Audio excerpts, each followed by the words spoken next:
Fala, meus amigos, estamos começando aqui mais um vídeo do canal e hoje a gente vai falar sobre o sequestro do ex-vice-presidente do Equador, Jorge Glass, enfim, né, que foi retirado à força de dentro da Embaixada do México. Quer dizer, a polícia do Equador, do presidente de extrema-direita, né, Daniel Noboa, invadiu uma embaixada, que é um lugar que não, né, é intocável pelo direito internacional, pelas convenções aí, né, enfim, do direito internacional. A polícia do cara invadiu a embaixada e sequestrou o ex-presidente do Equador, o ex-vice-presidente do Equador, Jorge Glass. Então nós vamos falar um pouquinho sobre isso aqui. Por quê?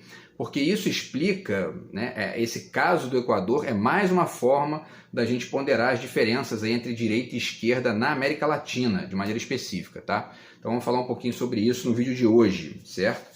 Antes, dois recados aqui. O primeiro, né, é o meu livro de poemas, que está aqui do outro lado de cá. O zap está na descrição do vídeo. Quem quiser entrar em contato comigo e furar esse bloqueio absurdo aqui que eu sigo vivendo, a gente conversa sobre o livro aí, tá?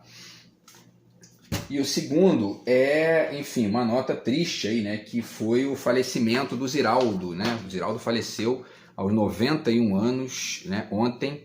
E, enfim, notícia triste pra caramba. Eu vou tentar até fazer um vídeo, tá, falando sobre isso aqui, de repente para hoje mesmo, para mais tarde.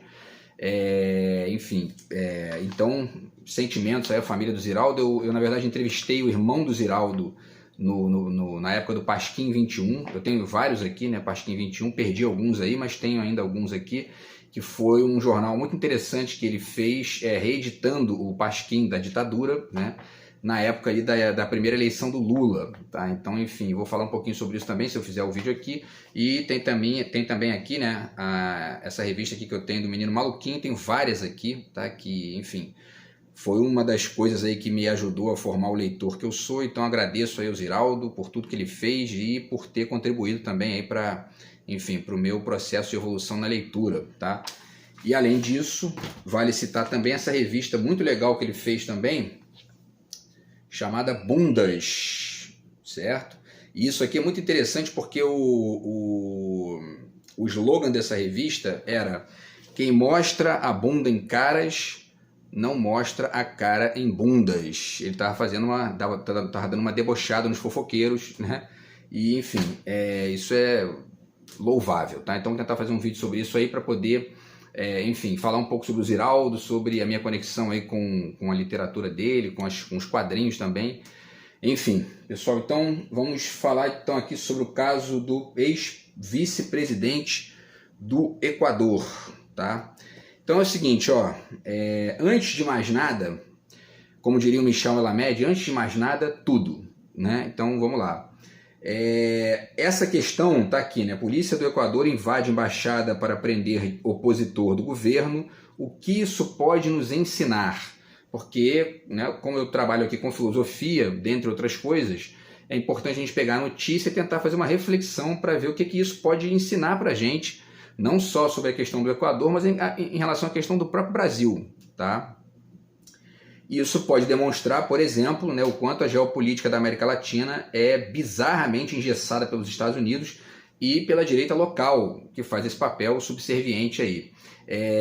Basta pensar que a Inglaterra, com todo o seu poder, tem bomba atômica, etc. e tal, não invadiu a embaixada do Equador quando o Julian Assange estava lá. Quer dizer, respeitou, né, as leis internacionais, coisa que o próprio o presidente agora do Equador, de extrema-direita, não respeitou, tá? E um último comentário ainda antes da gente passar para a notícia específica e depois para as reflexões, é o curioso da situação disso acontecer pouco depois do Bolsonaro se enfiar na embaixada da Hungria, né, para se esconder de uma eventual prisão aí. Imaginem se o Bolsonaro estivesse sendo governado por um Bolsonaro, né? O Bolsonaro, o governante, invadiria a embaixada da Hungria para capturar o Bolsonaro fujão, né? Olha só que coisa bizarra, né? Então isso aí também é interessante para a gente tentar entender essa bizarrice que é a direita da América Latina, tá? Enfim, pessoal, então vamos lá. Ler rapidamente aqui uns trechos só da notícia, tá? Para vocês entenderem o contexto. A polícia do Equador invade a embaixada do México em Quito e prende ex-vice-presidente de Rafael Correia. Jorge Glass estava na embaixada desde dezembro, e aí o México rompeu relações com o governo equatoriano, porque isso é uma coisa muito séria, né? E, enfim, e aí vocês vão entender, eu vou tentar explicar aqui o contexto, inclusive se não der para fazer isso aqui num vídeo, só eu faço mais um vídeo, porque tem bastante coisa aqui interessante para falar, tá? Mas enfim, ele estava refugiado lá desde dezembro, certo? A invasão ocorreu no mesmo dia em que o México concedeu asilo político ao Glass, decisão que aprofundou a tensão diplomática entre os dois países, tá? E aí o gabinete do presidente do Equador, Daniel Noboa, disse o seguinte, abre aspas, o governo nacional informa a população que Jorge Glass, condenado a uma pena de prisão pela justiça equatoriana, foi detido nesta noite e colocado à disposição das autoridades competentes. O presidente do México reagiu imediatamente e rompeu relações diplomáticas com o Equador. López Obrador publicou em rede social que a medida foi uma violação flagrante do direito internacional e da soberania do México. Porque existe um detalhe importante também nesse sentido, as embaixadas são consideradas parte do território do país de origem da embaixada, né? Então invadir uma embaixada é invadir o país estrangeiro, né? E ali, enfim, inclusive o país, aspas, amigo ali, né? Que é o país que está ali, essa lógica de embaixada, quando ela não é feita, né, a partir do imperialismo e tudo mais, ela geralmente é feita para poder estabelecer conexões diplomáticas e tudo mais, tá? Enfim, a imprensa equatoriana mostrou a entrada dos policiais na embaixada, eu vi o vídeo ali, realmente bizarro, arrastaram o cara para fora, jogaram, né, empurraram lá um dos, né, integrantes da embaixada mexicana no chão, né, seguraram o cara para ele poder não reagir, tá um negócio assim inacreditável, né? E, enfim, e as Forças Armadas acompanhavam a operação do lado de fora. Jorge Glass, agora, esse ponto aqui que eu vou falar agora é muito importante para entender o contexto, tá?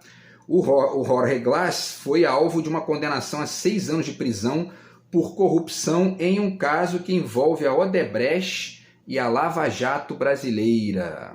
Olha só isso aqui, hein? O ex-vice do Rafael Correia, porque esse é um contexto importante para entender também, o Jorge Glass foi vice do Rafael Correia, que foi o presidente de esquerda que governou o Equador por 10 anos, de 2007 a 2017, foi assim, o melhor presidente do Equador de todos os tempos, né? Pelo que consta, inclusive nos números, tá? Vou passar uns números para vocês aqui também. E aí, ele na verdade é acusado, o Jorge Glass, né, de desviar dinheiro público usado na reconstrução de cidades atingidas por um terremoto. Agora, segundo a defesa dele, a acusação é fruto de lawfare contra o ex-vice-presidente. Lawfare é basicamente isso, eu já expliquei aqui num outro vídeo que eu falei sobre a Lava Jato, é utilizar a justiça para fins políticos no sentido de, enfim, incriminar opositores do poder econômico, né, e tal, a partir de farsas e etc. e tal, que foi o caso da Lava Jato, né? E aí o chefe do Ministério das Relações Exteriores e Assuntos Políticos da Embaixada do México em Quito, Roberto Canseco, disse que Glass está sendo perseguido e relatou que os policiais o agrediram durante a invasão da embaixada. E aí ele diz, né, esse integrante lá da Embaixada do México: me jogaram no chão, tentei impedi-los fisicamente de entrar, mas como criminosos, eles invadiram a embaixada mexicana no Equador. Isso não é possível, isso não pode ser, é uma loucura. E aí o Jorge Glass ficou preso, agora o contexto aqui, né? O Jorge Glass ficou preso durante 5 anos após ser condenado por um caso envolvendo a Odebrecht, né? Que é uma empresa brasileira que estava fazendo essas obras aí de infraestrutura em vários países do mundo e que fazia parte do plano do Lula das campeãs do mundo, né, que ele chamava, que é justamente criar multinacionais brasileiras, né? Esse pensamento do Lula, que é um pensamento que, enfim, né, incomoda profundamente a subserviência poodle da direita brasileira, e isso não é diferente no Equador, tá? Junto com Rafael Correia, Glass foi condenado em abril de 2020 no que ficou conhecido como caso Suborno. Segundo a acusação, funcionários do governo aceitaram propina de empresas privadas em troca de contratos públicos. Sem provas do envolvimento direto de Glass e de Correia, olha isso aqui agora, né? Ambos foram acusados de, aspas, influência psíquica sobre os supostos envolvidos. E Correia foi proibido de participar da política por 25 anos. Em agosto de 2023, o Supremo Tribunal Federal Brasileiro anulou as provas fornecidas pela Odebrecht contra Glass. os processos envolvendo o político eram baseados em informações da Operação Lava Jato. Então tem várias coisas importantes aqui para falar, e o fato dele ser vice do Rafael Correia explica bem isso. O Rafael Correia teve que sair do Equador, hoje ele mora na Bélgica, se não me engano, para não ser preso, para não ser perseguido de maneira violenta ali, porque esse é o desenho da América Latina, né? A América Latina tem uma direita totalmente subserviente aos interesses dos Estados Unidos, ou de maneira direta, quando são mesmo cupinchas, né, que agem aqui, como é o caso do juiz Moro, enfim, de outras figuras aí. O próprio José Serra, eu falei aqui também dele, né, enfim, em alguns vídeos aqui, e o Bolsonaro, enfim, Paulo Guedes e tal. Ou são meramente pessoas que reproduzem esse ideário aqui sem muita reflexão, sem muita ponderação. Por quê? Porque estão mais interessados no interesse privado do que em discutir as duas questões, o interesse privado e o interesse público. As duas coisas são importantes, porque senão, né, a gente aqui no Brasil e a América Latina de maneira geral jamais vai sair desse desenho problemático aí, tá? A gente tem algumas exceções, né? A gente percebe que a Bolívia, por exemplo, tem conseguido evoluir mais aí, é o país que mais cresceu, né, na América Latina nos últimos anos, segundo a matéria da BBC que eu li aqui outro dia, porque parece que, como a Bolívia tem uma maioria indígena, né, e portanto uma maioria que percebeu ali o seu caráter de exclusão, parece que está conseguindo caminhar melhor nesse sentido aí. O Uruguai também tem um desenho diferente, mas o resto fica muito subdito a esse desenho muito bizarro que a gente vive aqui na América Latina, porque quando a gente, um outro detalhe importante aqui, quando a gente olha para o desenho do mundo hoje, né, por exemplo, os países que estão ali no entorno da China e que estão conseguindo evoluir para outras lógicas, né, salvo a Coreia do Sul e o Japão, que já tem esse encaminhamento aí há mais tempo, mas enfim, Singapura, Vietnã e tal, né, e a própria China e tudo mais, a gente percebe que um dos fatores que contribuem positivamente para essa evolução desses países é o distanciamento dos Estados Unidos, né? E a gente não tem essa sorte, né? A gente fica muito pertinho deles aqui, eles têm essa lógica de que eles são os tutores da região, e aí a gente fica volta e meia subdito a esses golpes, né? E vocês vão ver que o caso do Equador é muito pior do que o caso brasileiro, por incrível que pareça, tá? Vamos tentar falar um pouquinho sobre isso aqui então. Agora, só para desenhar quem é o Jorge Glass, tá? O Jorge Glass foi ex-presidente do Rafael Correia, e no início do governo Lenin Moreno, ele rompeu com o Moreno, tá? Foi expulso do governo e começou a ser perseguido. E aí ele foi acusado de corrupção em um processo que nasceu na Lava Jato brasileira e que envolvia supostas propinas recebidas da Odebrecht e da OAS no Equador. Ele foi condenado 2 vezes, uma a 6 anos e a outra a 8 anos de prisão. Cumpriu 4 anos e meio e conseguiu passar para a prisão domiciliar com habeas corpus. Em agosto de 2023, o STF brasileiro anulou o processo da Lava Jato todo, né? E isso incluiu também as supostas evidências contra o Glass. Porém, um cara de extrema-direita chamado Daniel Noboa assumiu a presidência em novembro de 2023 e voltou a perseguir o Jorge Glass, certo? Então aqui, ó, vamos começar aqui rapidamente, só fazer ver o comentário aqui do Rafael Correia, tá? Que é justamente esse ex-presidente do Equador, tá? Que, enfim, tem todo esse histórico aí, né, de confronto e tal. Vamos ver aqui, quer ver? Cadê o comentário do Rafael Correia?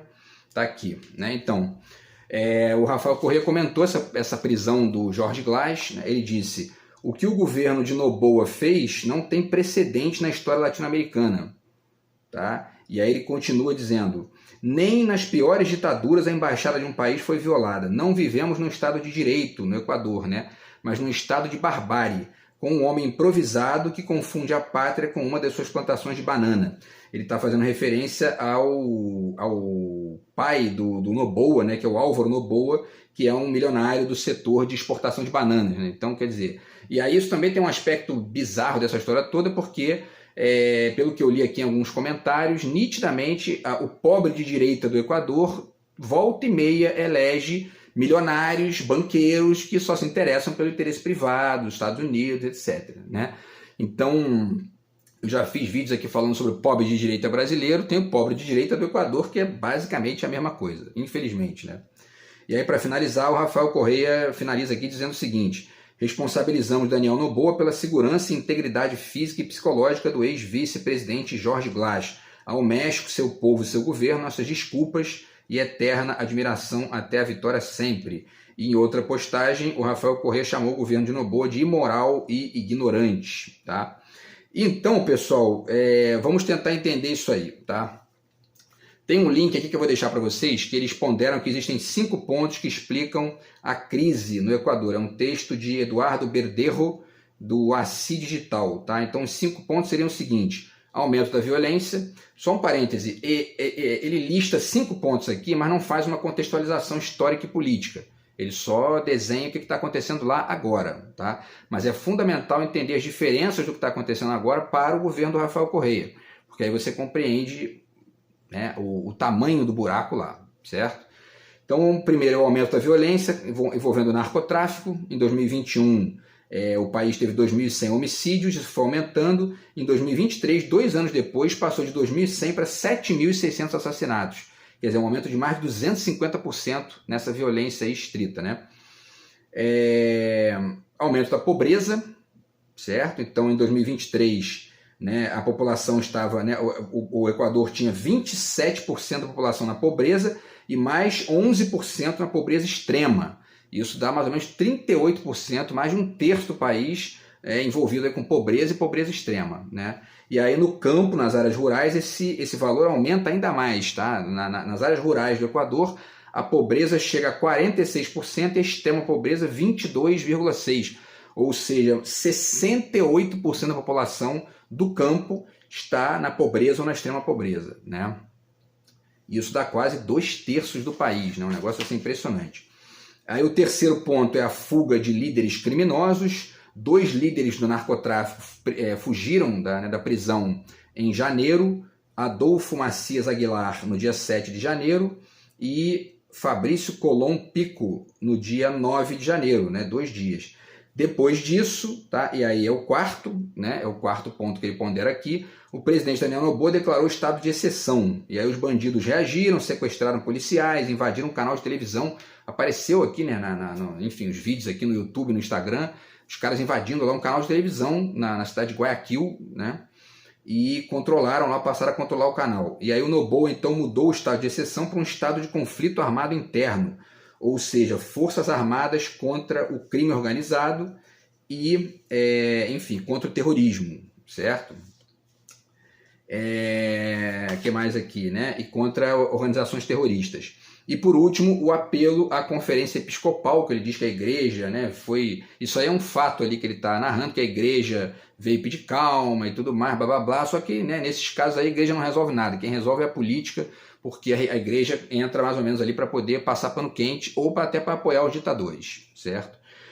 Enfim, mas qual é a verdadeira causa do problema? Qual é a verdadeira causa do problema? Tá? Vamos ver aqui, ó, que está muito além desse contexto específico aí, tá? Vamos lá. O Equador tem uma história problemática, né? O primeiro presidente foi o Juan José Flores, que governou de 1830 até 1834. Agora, olha só isso, olha só.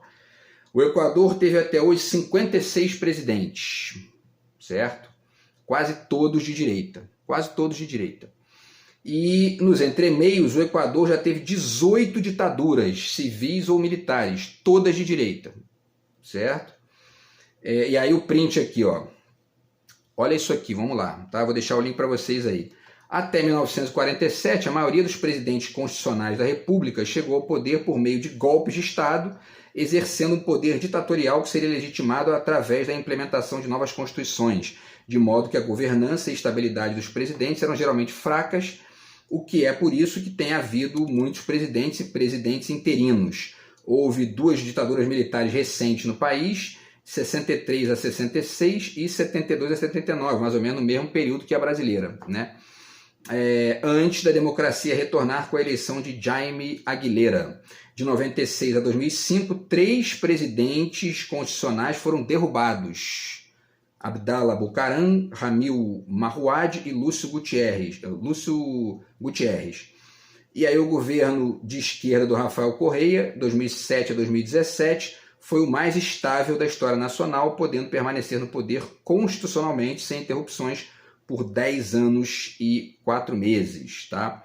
E aí, pessoal, vamos entender aqui o papel tá, do Rafael Correa nesse contexto aí. Tá? Os últimos presidentes do Equador foram Alfredo Palacio, de direita, de 2005 a 2007, Rafael Correa, de esquerda, 2007 a 2017, Lenín Moreno, de direita, que é um cara que era ali ligado ao Rafael Correa, mas rompeu com ele e passou a atuar de maneira neoliberal, e aí teve várias críticas do Rafael Correa, e aí foi aí que começou a descambar a coisa. Depois o Guilherme Lasso, 2021 a 2023, tá? E o Daniel Noboa, que é o atual, que foi eleito agora em novembro de 2023. Agora olha só o desenho da coisa. O Lenín Moreno, para a gente falar dos três últimos só, aqueles que vieram depois do Rafael Correa. O Lenín Moreno era vice do Rafael Correa, rompeu com ele, passou a atuar de forma neoliberal. Piorou o país. Começou com 66% de aprovação, saiu do governo com apenas 7%. Depois dele entra o Guilherme Lasso. Sabem que o Guilherme Lasso é banqueiro. E aí o pobre de direita do Equador vota no banqueiro. Vamos ver o perfilzinho do Guilherme Lasso.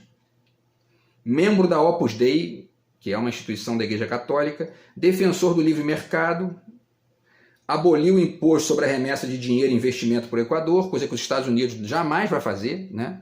Tá? Reduziu os impostos para investimentos estrangeiros, coisa que o mundo desenvolvido não faz. Seguiu os acordos com a FMI, que só pioram os países aqui na América Latina, historicamente. Privatizou o banco público, diminuiu o subsídio de combustível para o mais pobre, aumentou o imposto de consumo, o que mais? Apoiou a expulsão do Julian Assange da Embaixada do Equador em Londres, foi aí que o Assange foi capturado lá e foi para a prisão. Tá? Estava ligado, olha só, ele está ligado a 49 offshores localizadas em paraísos fiscais. Tem dinheiro lá fora, né, em paraísos fiscais. Sua fortuna aumentou de $1 milhão para 31 milhões de dólares, ou seja, mais ou menos 150 milhões de reais, durante o período de seu governo, de 2021 a 2023. Quer dizer, de 1 milhão para 31 milhões de dólares, a sua fortuna.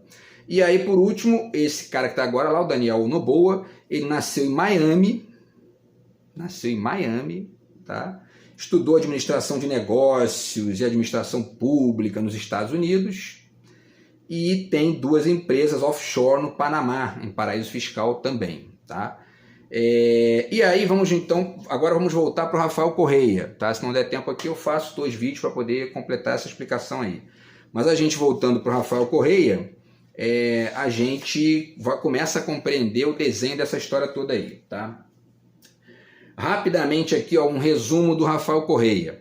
Rafael Correa, durante sua gestão, propôs uma postura nacionalista oposta aos organismos multilaterais, como o Banco Mundial e o FMI, e a favor de uma maior participação do Estado na exploração do petróleo. Inclusive, chamar o Banco Mundial e especialmente o FMI de organismo multilateral é um simplismozinho aí, porque não existe nada de multilateral ali. É uma coisa muito impositiva, vinda basicamente do consenso de Washington e daquela política deles para cá, que é uma política de retesar investimento público e etc e tal. Tá?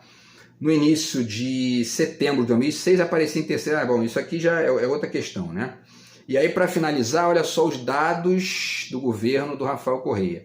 Entre 2007 e 2017... portanto, o governo dele, do Rafael Correa, a pobreza no Equador diminuiu de 36,7% para 22,5%, e o crescimento anual do PIB per capita, que é justamente a renda média das pessoas, foi de 1,5%, crescimento anual, contra 0,6% das 2 décadas anteriores governadas pela direita. Ele triplicou o crescimento do poder de compra da moeda para a população do Equador. Tá?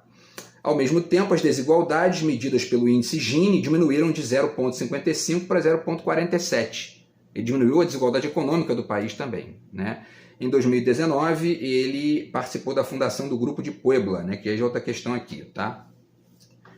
Ele também reforçou o controle estatal do setor petrolífero para apoiar as suas políticas sociais e reforçar a soberania econômica do país sobre um recurso estratégico. Em 2010, seu governo aprovou uma lei sobre hidrocarbonetos, em que o Estado assumiu o controle dos campos e reduziu a influência das multinacionais estrangeiras, que foram relegadas para a categoria de prestadores de serviço. e aí construiu hidrelétricas, enfim, né, infraestrutura rodoviária e tudo mais, portos, aeroportos aqui, e tudo mais, tá? Tudo isso para beneficiar e acelerar o desenvolvimento do potencial econômico do Equador. E aí, enfim, obviamente que ele passa a ser inimigo dos Estados Unidos e ao mesmo tempo passa a ser alvo do golpismo da direita local, porque é assim que funciona em todos os países aqui da América Latina, quando eles não conseguem colocar um retardado como o Javier Milei, né, para governar o país, eles aí começam a fazer o golpismo para poder derrubar os presidentes progressistas que visam fazer mudanças estruturais aqui, que eles já fizeram, né, algumas até séculos, que é o caso da reforma agrária. Eu fiz vídeo aqui sobre isso, falando sobre isso. Para finalizar aqui, o Rafael Correia, tá? De acordo com o Banco Mundial, a pobreza no Equador diminuiu acentuadamente no espaço de poucos anos, de uma taxa de 36,7% em 2007 para 22,5% em 2014. Em 7 anos ele diminuiu a pobreza em 14% no país, tá?